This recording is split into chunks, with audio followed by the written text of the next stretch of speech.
Vamos a continuar nuestro estudio en el libro de Josué. Aquel lo quieren hacer hablar con el ombligo y a mí no sé con el pelo hablar. Así no ha cambiado. Sí, quieren que hable.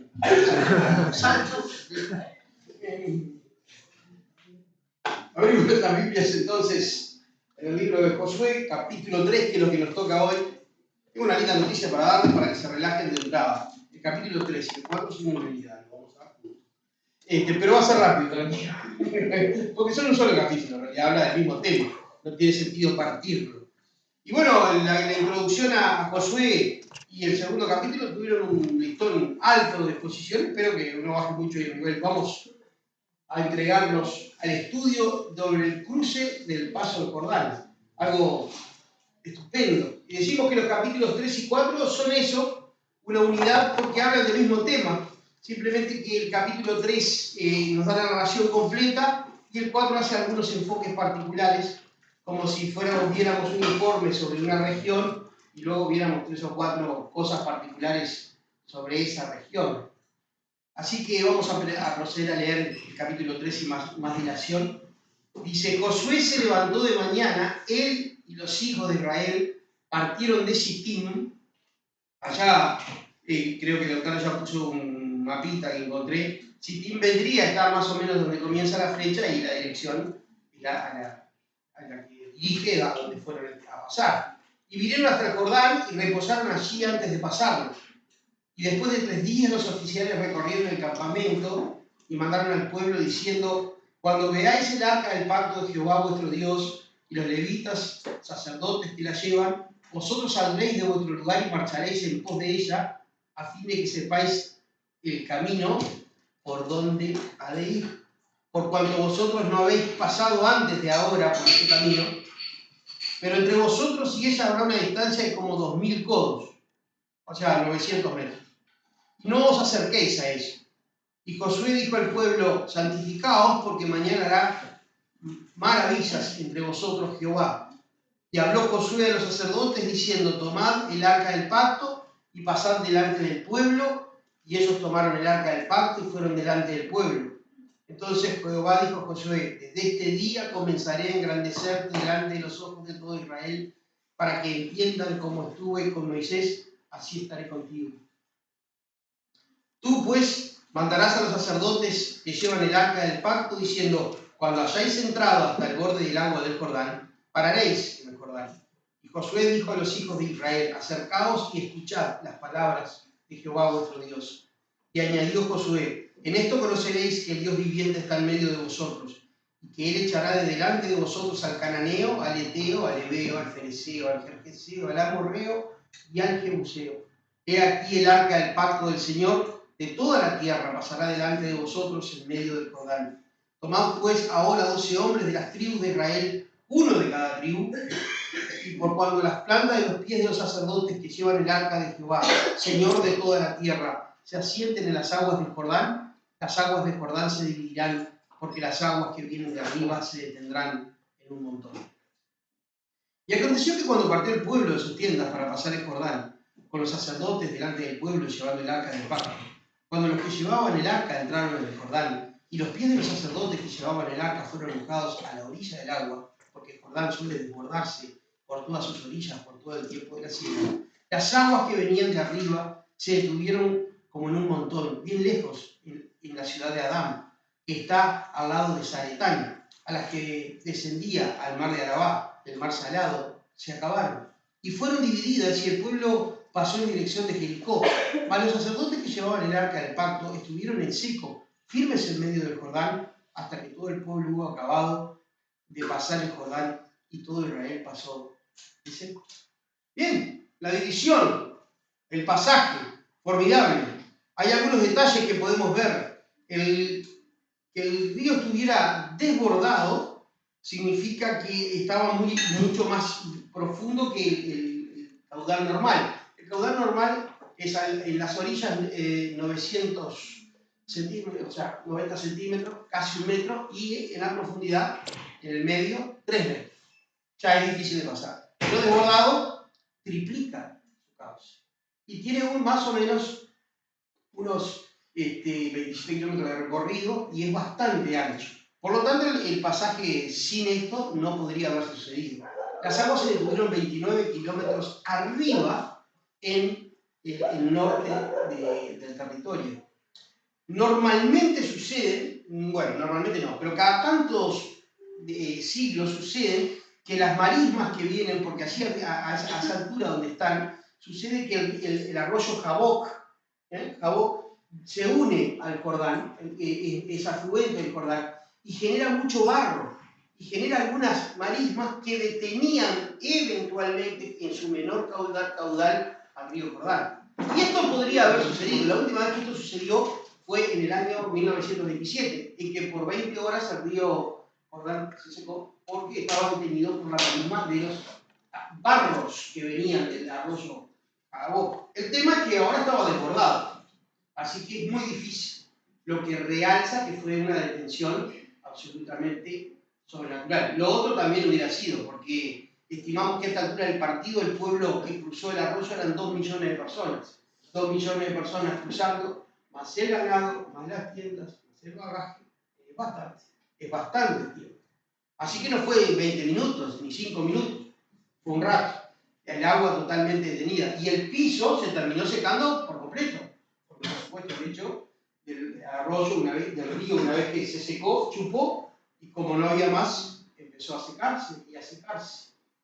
Esto es lo que nos muestra en el capítulo 3, en cuanto a los acontecimientos, a la infraestructura, digamos, al telón de fondo. Pero ¿qué es lo que nos muestra el capítulo 3 a nosotros hoy? Si bien aquí ocurren las mismas maravillas que en el cruce del Mar Rojo, estas maravillas están diseñadas para el testimonio de todos los pueblos. Y no solo de todos los pueblos, sino que hoy podemos decir de todos los tiempos. La intención de Dios al dejar registrado este cruce no es solamente darnos una cronología o un relato sobre un cruce excepcional, sobre un milagro espectacular, formidable hecho por él, sino que, como nos dice claramente el texto del capítulo, nosotros entendamos que este Dios que condujo a este pueblo, nuestro antiguo pueblo, nuestros antecesores, porque nosotros somos, como hoy escuchamos muy bien en primera hora, el pueblo de Dios moderno y al pueblo de Dios anterior, en nuestros antecesores, mostrarnos que es el Señor de toda la tierra, el Dios Jesús. Y aquel que estuvo con aquellos antiguos es el que está con nosotros. Y aquel Dios que vino a conquistar es también el Dios que conquista en nuestra época. Si bien nuestras alternativas y nuestras circunstancias son diferentes, lo primero que este capítulo 3 nos enseña es que Dios es el soberano de toda la tierra. No es solamente el Dios de Israel. No es, como escuchamos la muy buena predicación del domingo pasado, no es solamente que como decía la gente de Jericó, los jericonianos o algo así que se dirá, no es que el Dios de los hebreos, no, es el Dios de los de Jericó también. Pero lo que pasa es que los de Jericó han fallado en conocerlo. Y han fallado en reconocerlo de generaciones pasadas, cuando se apartaron de Dios, después de que el arca volviera a salir y la tierra volvió a surgir, y la humanidad volvió a surgir de 8 personas, Sem, Cam y Jafet. Pero esa gente se había apartado voluntariamente de Dios. Y ahora Dios viene a por ellos. Porque muchas veces va a decir este libro que llegó al colmo la maldad del fereceo, del amorreo, pero es que Dios siempre fue su Dios. O sea que Dios viene como a reclamar una posesión, no para un pueblo étnico, sino que eso es una imagen poderosa, histórica y real, no es solamente un cuento, de la posición que Cristo reclama a nosotros en los cielos, como una nueva humanidad que tendrá una institución, una nacionalidad, un pueblo donde vivir. Pero nuestro Dios, al igual que en la época antigua, no es solamente el Dios de nuestra iglesia o de todos los creyentes, es el Dios de toda la tierra. Es el Dios del que se burla de nosotros, es el Dios del que blasfema, es el Dios del que practica la brujería, es el Dios del que va a adorar palos vestidos y le pone velas. Ese Dios del que va hasta San Cono a dejar un regalito a una estatua. Es ese Dios. Porque nadie escapa de este Dios. Porque Él es el Dios de toda carne. Por eso este capítulo nos dice 2 veces que Dios es el soberano de toda la tierra. Es nuestro soberano y es el soberano de ellos. Así que eso es interesante. La verdadera protagonista de este capítulo 3 no es la valentía de Josué ni el maravilloso cruce, que todo está bueno, ni cómo Dios va ensalzando a Moisés a Josué para sus propios fines, porque Josué como Moisés son mayordomos, no están en primer plano. No es el primer plano. Si nosotros miramos esto como la historia de Josué y los judíos, lo miramos desde un punto de vista histórico, secular. No estaría mal, pero es corto. Esta es la historia de Dios, conquistándose un lugar, una heredad, donde vendría la simiente prometida. Incluso sacando gente de los lugares menos esperados, como también formidablemente escuchamos el domingo pasado. El asunto central es de los hechos de Dios, introduciéndose en la tierra y reclamando un lugar en la atención del pueblo. Porque por supuesto que nosotros no podemos inventar cosas, pero podemos suponer que solo Rahab se convirtió, pero yo estoy convencido que no. Muchas personas deben haber sido convencidas por el avance indetenible de este Dios. Y la protagonista del capítulo 3, aunque lo leí rápido, es cierto, que lo disculpen, porque el tiempo no apremia, no es otra que el arca de pacto, es el arca. Es el arca el que produce la detención del agua, el que produce el milagro. Y solo cuando el arca se mueve, deja de producirse el milagro. Es el arca el que va adelante, es el arca la que atemoriza a todos los rivales. Y es el arca la que estimula a todos los propios. Y es el símbolo físico de la presencia de Dios. El arca donde estaban las tablas escritas con el dedo divino. El arca donde estaba la ley, la voluntad, el carácter de Dios. Frente a pueblos que tenían ídolos enormes, estatuas enormes, religiones completas, Dios viene con una caja de madera recubierta de oro, con 2 querubines arriba, donde se comunicaba con el pueblo y se abre paso. Y es indetenible. Obviamente que no es el arca, porque ¿dónde está el arca ahora? No lo sabemos. Tal vez nunca lo sabremos, porque no era el arca. Y eso es el centro de este capítulo.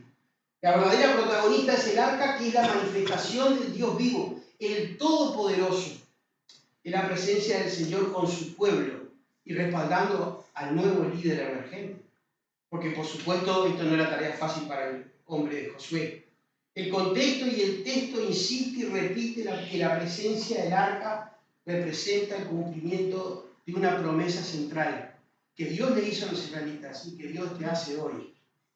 El Dios vivo está en medio de ti. En medio de ti. Y eso es central para nosotros.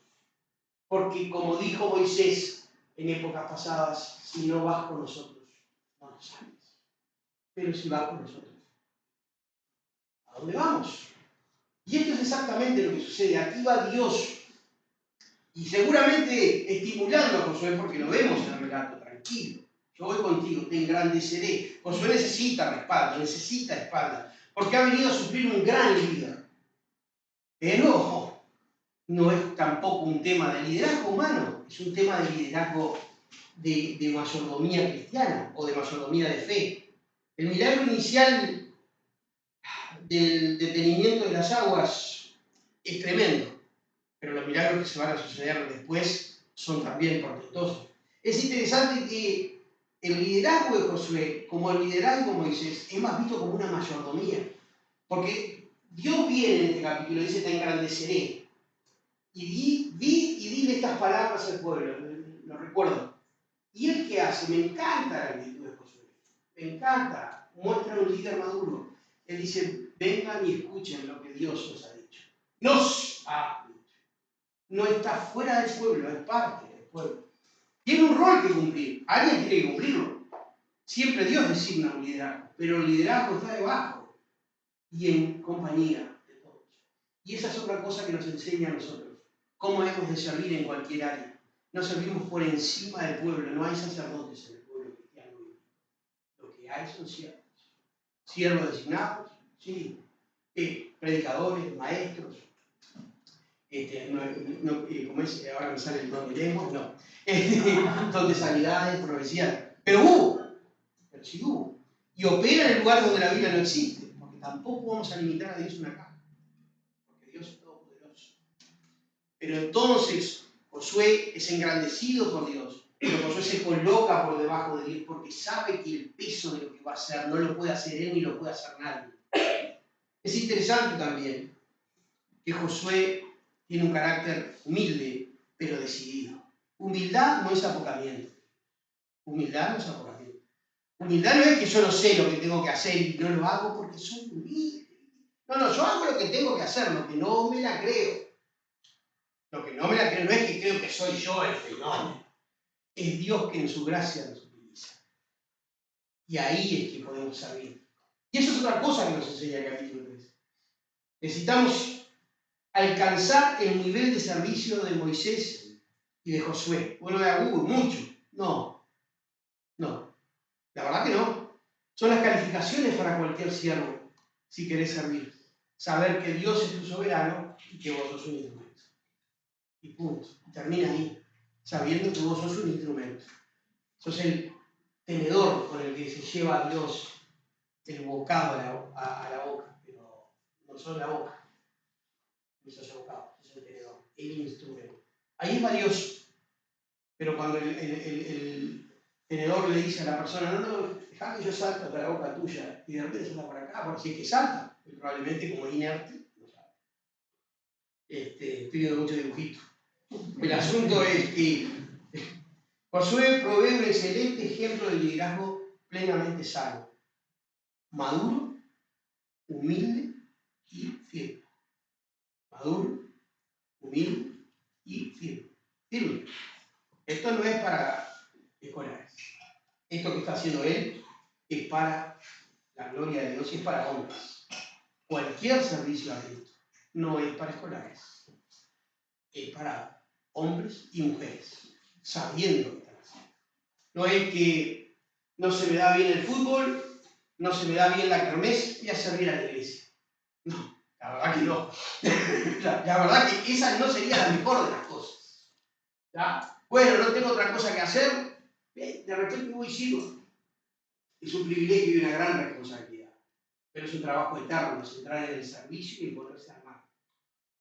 Ya quisiera el cucharón de mi casa haber sido el cucharón del templo, ¿tá? Aunque es inerte. Cualquier servicio bien hecho a Dios trae mucho más gloria que cualquier gloria terrena, aunque no lo parezca. Cualquier servicio bien hecho a Dios es más glorioso y tiene peso eterno. El pueblo necesita siempre una estructura, por eso Josué está ahí. Una estructura de liderazgo para que camine en orden y para que ponga la mirada en el pacto. Por eso es que Josué señala al arca y les dice, vayan 900 metros detrás. Primero podemos pensar que es para que no vayan a tocarla o algo, pero es muy raro que fueran a tocarla, porque iban todos atrás, iban por los sacerdotes. Así que eso lo podemos pensar, pero en realidad el fondo de ir 900 metros atrás es para que gran parte de la larga fila en el recorrido de los badenes del terreno pudiera visualizar. Porque nuestra vista puede ser siguiendo la vida, pero está puesta en Dios. Nuestra mirada está puesta en Él. Claro que nosotros podemos sujetarnos a los planes de nuestra tribu israelita en la invasión a nuestro Canaán, pero nuestra vista está en el arca. Nuestra esperanza está en la presencia de Dios. Nuestro poder está ahí. Y sin esa arca no tenemos poder, no tenemos visión y no tenemos meta. Esa es otra cosa espectacular que nos enseña el capítulo 3. Es cierto que podríamos ir versículo a versículo y podríamos tener algunos detalles arqueológicos e históricos sobre la invasión, pero creo que es mucho más importante detenerse en las lecciones profundas y eternas que este capítulo tiene para nosotros. Cómo nos muestra la organización de Dios. Dios es organizado. no es en tropel. No es a lo apurijo, no es a lo loco, es organizado, pensado y estructurado. Porque no está el poder en el programa, sino en el Dios al que le dedicamos el programa. No está el poder en los tiempos bien cumplidos, sino en los tiempos rendidos a Él, porque Él es el que produce el fruto. Estos hombres iban siguiendo, observen la imagen, 2 millones de personas con sus animales, su equipaje, todo lo que tenían. Iban siguiendo, en términos literales y estrictos, 4 hombres que portaban una caja de oro en sus hombros. Eran los que iban siguiendo. Iban mirando para adelante, íbamos a la línea y iban mirando para adelante y decían, vamos allá. Y era eso. Llegaron al río y los tipos se meten en el agua hasta los tobillos y el río se detiene. Entonces algo está pasando, algo está viniendo. Esa certeza de la presencia de Dios está puesta aquí para que nosotros sepamos que ese es nuestro mismo Dios y que podemos tener la misma certeza, aunque no tengamos un arca presente hoy. Él está entre nosotros. Y su poder no ha disminuido nada. No ha disminuido ni se ha acrecentado, porque Él es eterno e inmutable. Es el mismo poder de siempre. El mismo poder. Y nosotros el mismo pueblo. Podríamos haber estado en aquella jornada gloriosa y podríamos haber sido nosotros algunos de los que corrieran hacia los muros de Jericó gritando mientras se derrumbaban, a abrir algunas panzas de los jericonianos ahí, o no, o ser estos que estamos acá, con el deber de ser un buen testimonio en el trabajo, de no dar vergüenza al nombre de Cristo. Pero las etapas de la conquista, de la reconquista que Dios hace de su mundo, son las mismas. Dios viene levantando pueblo para sí desde esta etapa hasta ahora. Dios sigue haciendo lo mismo, viene conquistando. Lo que pasa es que la tierra prometida, porque no vamos a pensar que los israelitas solo aspiraban a esta tierra, algunos sí, pero algunos entendían que la tierra de reposo no era solo llegar a establecer un país, una nueva república o estado, y se terminó. Cuando me muero, bueno, no sé ni qué me pasa, quedaré para bono. No, siempre es espiritual esto. No es meramente físico, no es que invadimos Entre Ríos para agrandar el Uruguay. Punto. Después que invadimos Entre Ríos y ya lo agrandamos, bueno, y ahora nos dedicaremos a jugar a la bocha, porque ya terminó. Entonces se acabó la historia. No, queridos. La batalla sigue, porque la batalla es espiritual, porque es volver a colocar a Dios en el lugar.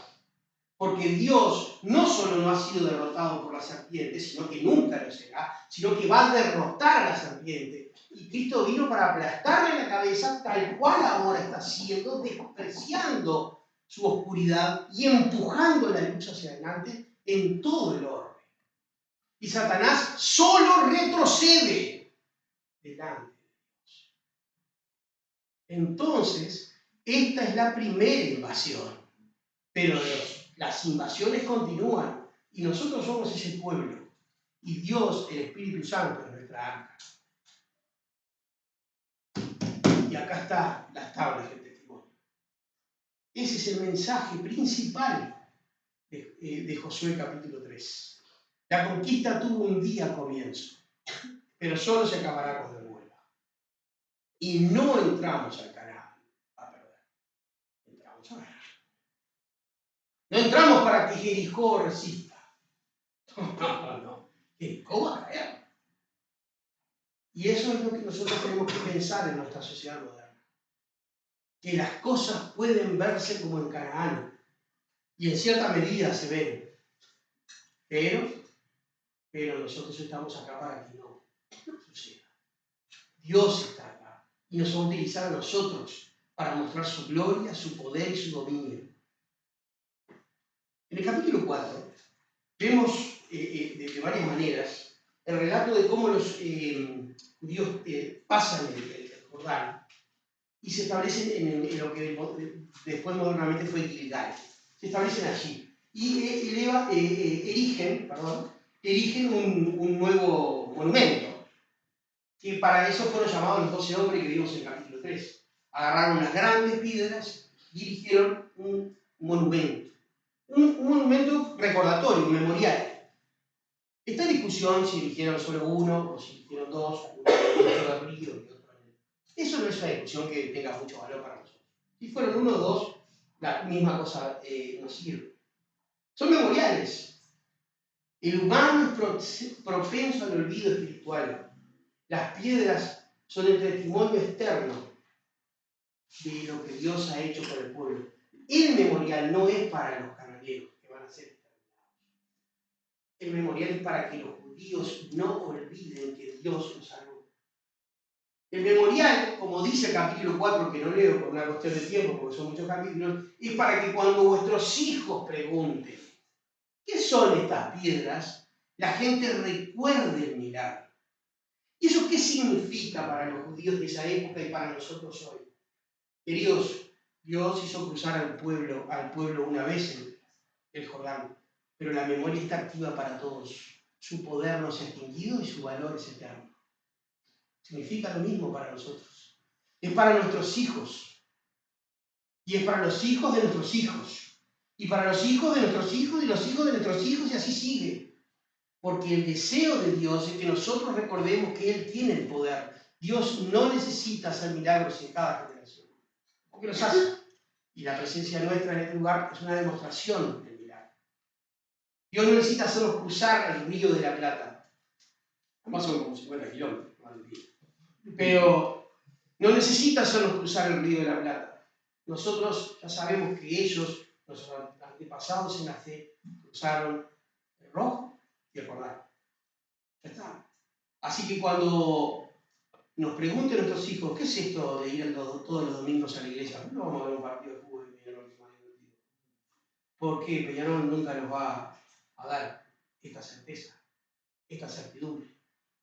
Porque además va a perder, es lo más seguro. El asunto es que cuando los hijos preguntaran, los padres debían responder. Pero sobre todo para responder, debían recordar. Padre, madre, ¿recordás de dónde Dios te sacó? Para decirle a tus hijos exactamente dónde estabas cuando te encontró. Porque eso debe suceder. Hijos, cuando escuchan a sus padres decirles dónde estaban cuando Dios les encontró y cuando Dios les rescató, crean que Dios les sacó de allí y que va a sacarlos a ustedes también. Porque Él es Dios de toda carne. Fue Dios misericordioso para ellos y es Dios misericordioso para los hijos de los creyentes, porque Dios hace misericordia a 1000 generaciones de los que le temen y le siguen y cumple su pacto. Porque Dios es Dios de multitudes, porque no hay excepción de personas para Dios. Así que es un mandato a los padres a disciplinar a sus hijos en la fe, a discipular a sus hijos en la fe, a hablar a sus hijos de la fe, porque son los padres los que deben educar a los hijos en la fe. Y deben hablar de la fe viva y de la fe testimonial, del evento histórico y de lo que ha hecho por mí. Pero para que yo pueda decir de dónde me sacó, tengo que recordar de dónde me sacó. Por supuesto, gracias a Dios, yo lo recuerdo. Entonces, en ese asunto, es un asunto de padre e hijo. Hay un mandato generacional, pero además hay un mandato cultural. Porque el hijo que crece escuchando que las 12 piedras significan que Dios es tan bueno, tan grande y tan misericordioso que salvó a sus abuelos, tatarabuelos y pasados, y los hizo pasar por el agua y los hizo enfrentar a una muralla inexpugnable, a dos, en realidad, concéntricas, inexpugnable, y lo tiró abajo, es el mismo que lo rescató del pecado, o su desazón, o su dolor, enfermedad, vicio, lo que quieran. Lo va a rescatar a ellos. Porque la fe no solo debe ser fe en nuestras casas, debe ser cultura. Nuestra cultura está. Nosotros tenemos una cultura como uruguayos y rioplatenses. El Río Grande del Sur también tiene una que es muy parecida a la nuestra. No es parecido.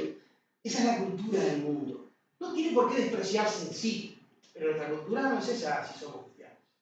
Nuestra cultura es esta. Nosotros somos esta gente. Nosotros somos el pueblo del río. Esta es nuestro antepasado. Acá está. Acá está. El otro, fíjate que dice. fíjense. No quiere decir despreciar nada, sino que significa ubicarse en el lugar que uno pertenece. Y uno pertenece al pueblo de Dios. ¿Eso significa menospreciar el Uruguay? Naturalmente que no, por supuesto que no. Pero significa sentirse parte de algo más grande, más eterno y más glorioso, como es la participación del pueblo de Dios. Tiene un fin pedagógico: eduquen a vuestros hijos, pero que la fe sea todo. Que la fe sea la forma en la que miro la economía, la forma en la que miro el deporte, la forma en la que entiendo la cultura, la forma en la que decido votar, la forma en la que decido vestirme, cómo decido gastar, cómo decido comprar lo que gasto, cómo es que quiero endeudarme o no me endeudo y por qué no lo hago porque hay determinados patrones en la vida. ¿Será propicio? ¿Daré buen testimonio? ¿Podré cumplir? Todo no pensando en si llego yo y lo puedo tener, o lo podemos tener como familia, sino si no vaya a pasarme algo y me quede deudor y complique mi testimonio. La cultura tiene que cambiar, porque nuestra aspiración es ser el pueblo que conquista. Entonces los recordatorios tienen mucho que ver. Exigir un hombre de cada tribu para que se construyera el memorial refuerza el sagrado principio de la unidad teológica identitaria de toda la nación bajo un mismo pacto. La unidad, queridos, no es una idea deseable o una fantasía deseable. La unidad es una orden desde el mismo minuto cero de la redención. El pueblo de Dios es uno, porque Él lo compró, porque el Señor es uno. Entonces no se trata de que si somos o no uno con otros cristianos. Somos. Y a veces alguno puede ser un poco más estrafalario que otro, pero somos todos hermanos. Esto no es algo que yo siempre supe. Eso es algo que Dios me enseñó. Porque otras épocas yo era bastante sectarista. Pero me di cuenta de lo estrecho, de lo pequeño, de lo obtuso de esa forma de visión. Dios se manifiesta de manera plena en todo su pueblo, y todo su pueblo tiene mucha parte de verdad, gran parte de verdad, y todos coincidimos en el Salvador, en la sangre que nos redimió. La unidad del pueblo de Cristo, aunque se manifieste en diferentes denominaciones, no es negociable. Como dijo una vez más David, compañero soy yo de todos.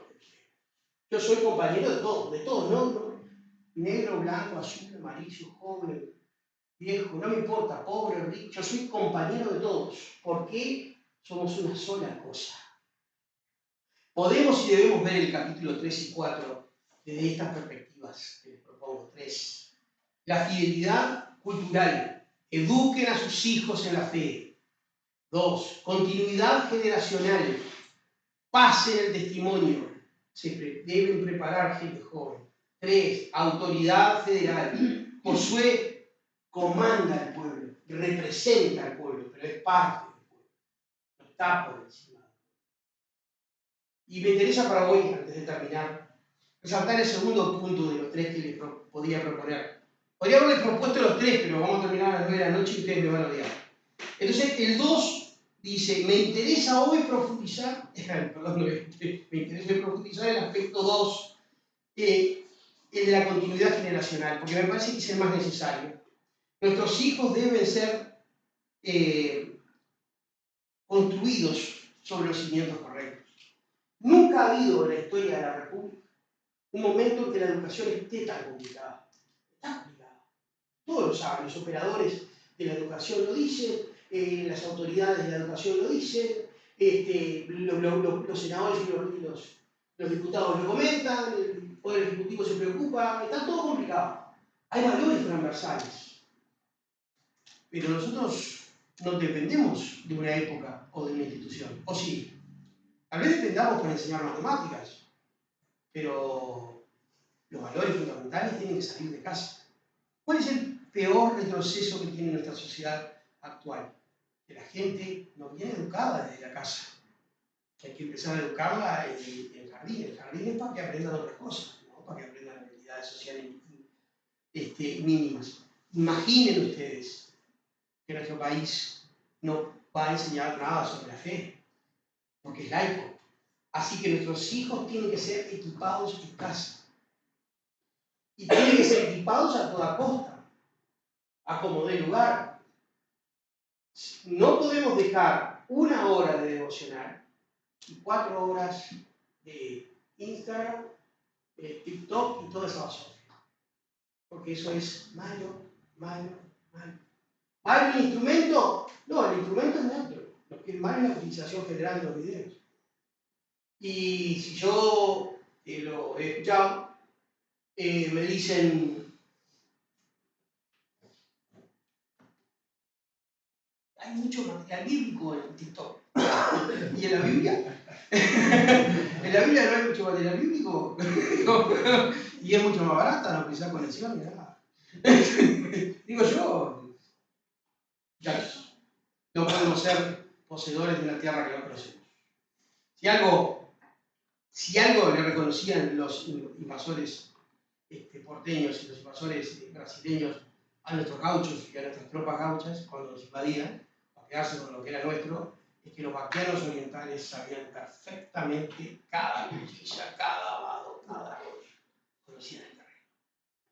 Y a veces venían ejércitos que daban miedo de solo mirarlos, pero les dábamos bruta paliza con 4 gauchos goleadoras porque sabíamos dónde ubicar y esperarlos. Y desaparecer. Y volver a pegarlos después. Así es que pudimos sacarlos a los porteños de arriba primero y a los brasileños después. Con todo respeto. Con todo cariño, no tiene nada que ver con la histórica, no.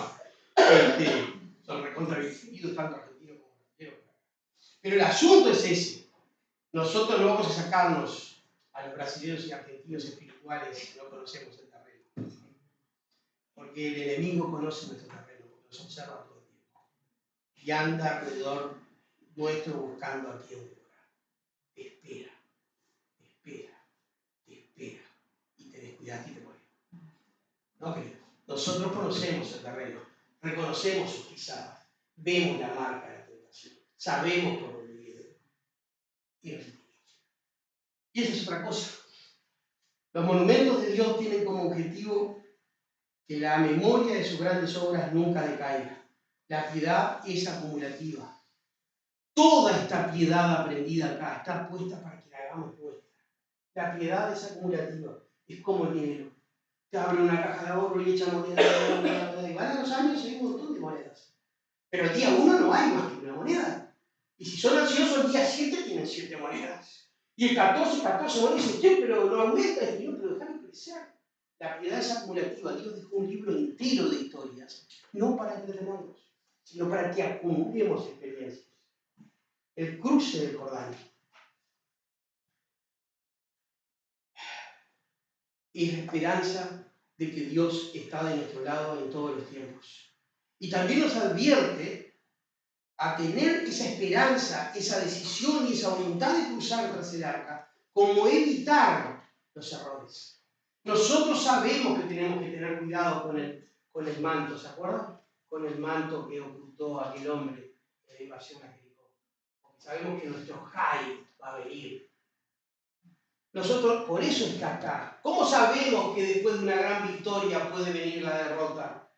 Porque el enemigo va a esperarnos con el gancho del orgullo, va a decir, no, bueno, ganaste un campeón, súper santo, esto te lo puedes permitir.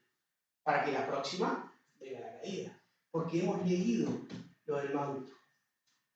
Y sabemos que este hombre trajo ruina sobre toda su casa, y ruina sobre Israel, y vergüenza sobre el nombre de Dios. Porque en el medio de la victoria dijo, bueno, si estamos ganando de todo esto, pero Dios dijo, no toquen nada. La piedad es acumulativa. Los hijos deben honrar a sus padres al imitar su fe, pero los hijos deben superar a los padres, no repitiendo los pecados que los padres cometieron. Y para eso hay que vivir una vida honesta, puertas adentro. Hay que vivir una vida honesta, puertas adentro. Tiene que ser más honesta adentro que afuera. O sea, tiene que ser honesta en todos lados. Pero si hay un lugar donde fallar, ojalá que fallemos afuera. Y no adentro. Porque adentro es lo que realmente somos. Lo que realmente creemos. Los hijos nos tienen que superar. No hacer más plata. Ser más santos.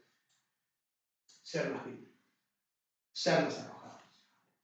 y más pueblos. En resumen, la memoria de los hechos del Santísimo Señor, Jehová de los ejércitos, define la cosmovisión de nuestras familias. La teología del pacto de Dios debe ser nuestra cultura. Nuestra cultura. La teología del pacto de Dios debe ser grabada como nuestra ley para vivir.